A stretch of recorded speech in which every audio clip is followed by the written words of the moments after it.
रतला बना लेना गा, जिंदगी के रतला बना लेना गा। गुरु के भजन लाते गा लेना, मन मत रमा लेना, जिंदगी के रतला बना लेना गा, जिंदगी के रतला बना लेना। गुरु के भजन लाते गा लेना, मन मत रमा लेना, संगी मोर जिंदगी के रतला बना लेना गा, जिंदगी के रतला बना लेना गा।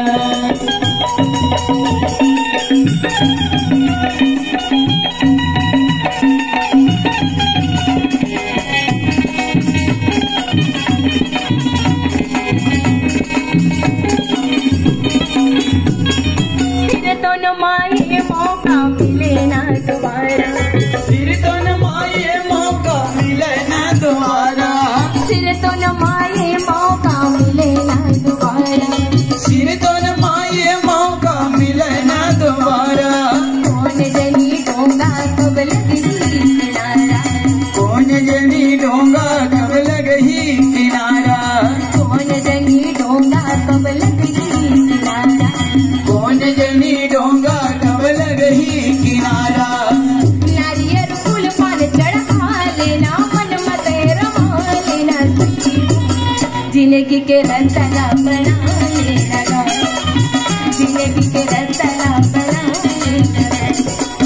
गुरु के भजन लाते गा लेना, मन मत रमा लेना, संगी मोर जिंदगी के रतला बना लेना गा, जिंदगी के रतला बना लेना गा।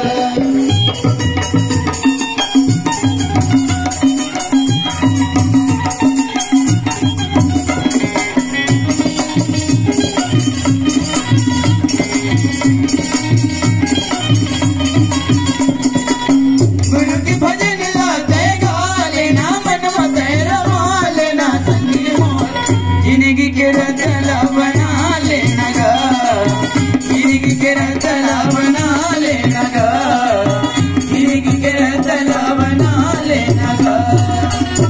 तरगी हाँ जी। ये माता मल्ला भास कबर होते हैं, कौन जानी भाई का चीज के आभास से ते। जब माता मन गर्भवती होते ना, हाँ तो कतको महतारी मन की थे कैसे। ए टार रे बैरी मैं 9वें महीना में जज की हो जाऊं का वो। हाँ का हाथ होई गा।